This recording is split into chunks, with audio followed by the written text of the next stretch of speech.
E aí galera, tudo bem com vocês? Vamos aí para mais um giro de notícias sobre o Cruzeiro com questões importantes que têm movimentado o ambiente do nosso clube nos últimos dias. Meu nome é Emerson Araújo, esse é o canal 6x1 e desde o início eu peço para você deixar o like no vídeo, se inscrever no canal caso ainda não seja inscrito e usar os comentários para opinar sobre cada um dos assuntos. Começo falando do atacante Thiago, tá? Segundo matéria do Globoesporte.com, tem clubes de Portugal e da Bélgica interessados na contratação do atacante de 19 anos. O agente do atleta Edson Codor é quem falou nesse interesse sem citar os clubes envolvidos, mas ele deixou claro que até o momento não são propostas oficiais, mas apenas sondagens. Proposta deve aparecer com a abertura da janela europeia. O Cruzeiro é dono de 70% do passe do Thiago, né? E eu espero realmente que a gente não ceda a qualquer proposta, né? É um menino que entrou no início da temporada, marcou nosso primeiro gol no ano, inclusive. Ele botou a camisa do Cruzeiro no futebol profissional e não sentiu. Acho que ele tem muito potencial, é até interessante essa relação boa que ele tem com o Marcelo Moreno, né? Que é o titular na posição dele, inclusive, mas que ele já falou algumas vezes que trata como ídolo, tenta aprender com ele.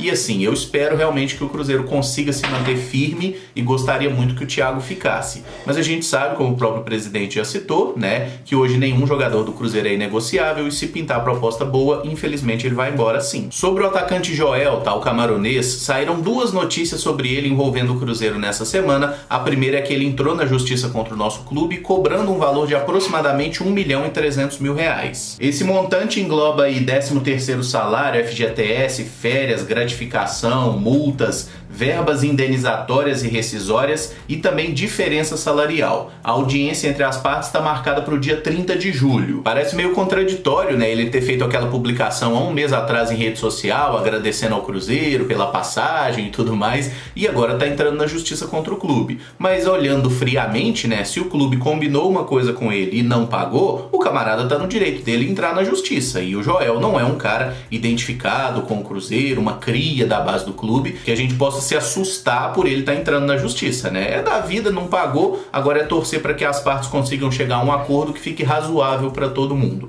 Mas a notícia realmente interessante que saiu essa semana é que durante aquele primeiro empréstimo que o Cruzeiro fez do Joel ao Marítimo, que foi do início de 2018 até o meio de 2019, o Marítimo não pagava nada do salário dele e também não pagou nada pelo empréstimo. Basicamente era o Cruzeiro que pagava para o Joel jogar em outro lugar. Essa negociação foi feita pela diretoria na época, né, de Wagner Pires de Sá e Tair Machado, e eu realmente nunca tinha visto um caso assim no futebol profissional, de um jogador ser emprestado e o clube de origem quitar tudo, né? Ter ele que pagar e ter toda a obrigação com o jogador. Normalmente quando você vai emprestar um jogador que está sem mercado, o outro clube paga uma parte do salário, paga metade. Isso é muito comum acontecer, mas o clube de origem pagar o salário todo realmente é uma coisa que eu nunca tinha visto, tá? Pelo menos não em jogadores já consolidados, profissionais, né? Jogador jovem, assim, que esteja sendo emprestado na sua primeira experiência, a gente pode até entender. Mas o Joel, apesar dos defeitos de não ter jogado bem pelo Cruzeiro, ele já tinha passado por empréstimos por Santos, por Botafogo, por Avaí, e esses clubes pagavam o salário dele, que era inclusive de R$140.000, né? Pelo que foi informado na ação, não era nenhum valor absurdo. Então, definitivamente, é muito estranha essa negociação. Parece que todas as negociações que o Cruzeiro assinou nesse período, né, especialmente que tiveram ali o nome e o carimbo do Tair Machado, elas foram feitas com um único e exclusivo propósito, né, que era tirar dinheiro do Cruzeiro. Porque toda negociação ela é lesiva ao nosso clube. E assim, isso é meio bizarro, é meio inacreditável, né? Eu acho que o pessoal lá do Cavalo de Troia teria inveja do que fizeram com o Cruzeiro. Mas é importante pontuar que nesse último empréstimo que o Joel teve ao Marítimo, tá, que foi de janeiro até junho desse ano, né, quando acabou o contrato dele com o Cruzeiro, nesse período o Marítimo quitava integralmente o salário dele, tá? Então o Conselho Gestor conseguiu fazer uma negociação que a diretoria do Cruzeiro de forma inacreditável não conseguiu fazer há 2 anos atrás, que era botar o time português para pagar um valor que hoje é o quê? 30, 40 mil euros, né? Algo que qualquer clube português da primeira divisão pode pagar sem nenhuma dificuldade. A respeito das laterais, tá? Para a direita, o Cruzeiro segue esperando a situação do Daniel Guedes, que está suspenso por doping. Ainda não existe uma data para liberação dele, mas assim que ele for liberado para voltar a jogar futebol profissional, é muito provável que ele acerte com o Cruzeiro. Parece já ter um acordo encaminhado entre Cruzeiro, Santos e o jogador. Na esquerda, o nome que o Cruzeiro queria é realmente o Vitor Luiz do Palmeiras, né? Mas parece que já tá tudo certo que ele vai jogar no Botafogo. Eu não vi anúncio oficial ainda dessa contratação, mas ele deve preferir continuar num clube que ele já jogou e na primeira divisão, né? Então o Vitor Luiz não virá pro Cruzeiro, deve seguir lá no Botafogo. E o Samuel Venâncio da Itatiaia trouxe a informação do interesse do Cruzeiro no Giovani, lateral esquerdo do Bahia. O jogador de 31 anos foi comandado pelo Henderson enquanto jogava no América e tá com o contrato encerrando no final desse mês de julho. Eu realmente não acho que seria uma boa contratação, tá? Eu não acho que o Giovani seja melhor que João Lucas, Marcelo Hermes e Patrick Bray, e eu não tô falando isso como um elogio para os nossos laterais, porque eu acho eles no máximo medianos, mas além do Giovani não ser nenhuma unanimidade, né, não ser um jogador tecnicamente acima de qualquer suspeita, ele não jogou ainda nessa temporada 2020 porque tá se recuperando de uma lesão sofrida no ano passado, uma lesão no tendão de Aquiles, tá? A última partida dele foi no mês de outubro, então esse é mais um fator que me faz pensar que não seria uma boa contratação. Espero que o Cruzeiro não traga, se vier, é claro que a gente torce para que dê certo, né? Mas não gostaria desse nome, até porque acho que empilhar jogador mediano não é a solução, tá? Se você não pode trazer um cara bom, como seria o caso do Vitor Luiz, que certamente seria titular, é melhor não trazer ninguém e apostar em quem tá aqui. A respeito do Dodô, sempre tem alguém que pergunta, né? Mas não tem nenhuma novidade até o momento. O processo na justiça segue correndo, o Cruzeiro tentando invalidar aquele contrato e o Dodô querendo uma liminar para ser reintegrado ao clube. A chance dele voltar a ser jogador do Cruzeiro é muito pequena, tá? Assim como também é muito pequena a chance do Cruzeiro ganhar essa ação na justiça, né? Porque assim, por mais que seja de fato um contrato muito lesivo ao clube, o representante do Cruzeiro assinou, né? Então, infelizmente, é muito difícil a gente ganhar isso. O cenário mais provável hoje, tá? É que essa briga na justiça continue por algum tempo,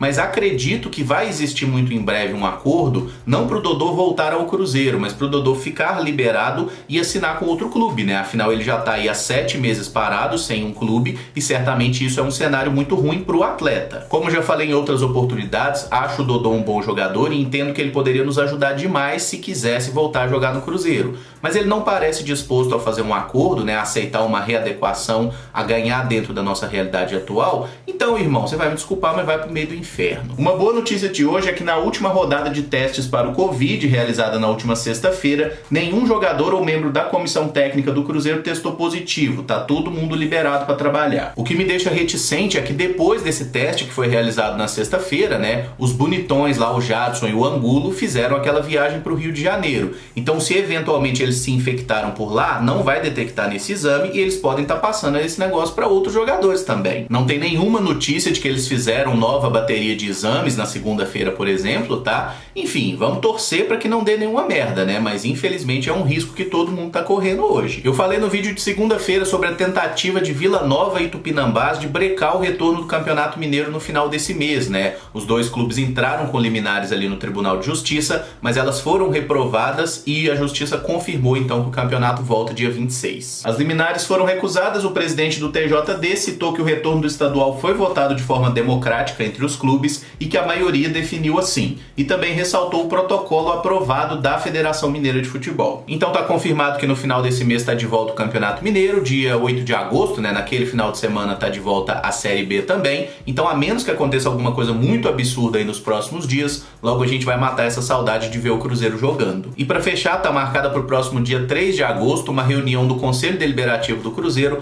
para votar a possibilidade de venda de um imóvel próximo à sede campestre da Pampulha. Para a aprovação da venda é necessário que mais de 90% dos conselheiros estejam a favor e a principal motivação do clube para tentar essa venda são as dívidas na FIFA. Esse terreno atualmente é utilizado como um estacionamento. Eu vi gente falando por aí que esse imóvel está avaliado em aproximadamente 20 milhões de reais, vi algumas pessoas falando que pela região, pelo tamanho, vale muito mais que isso. A verdade é que ninguém sabe exatamente qual é o valor, essa não é uma informação que foi divulgada até o momento. Mas vamos partir desse valor, tá? 20 milhões de reais. Se o Cruzeiro tem de fato a possibilidade de angariar esse valor vendendo um estacionamento, irmão, vende esse trem, vamos em frente. Eu sou a favor de vender até o próprio clube, né? Até a própria sede campestre aí, tá? Mas um estacionamento então piorou. Por mim tem que vender mesmo, esse negócio tem que virar dinheiro, até porque a gente não tá falando aqui em vender para contratar jogador, nós estamos falando da sobrevivência do clube. E eu gostaria que vocês opinassem sobre isso, tá? Se acham positiva ou não essa venda aí de um imóvel do clube e se acham também que o conselho vai aprovar essa proposta proposta ou não, porque convenhamos,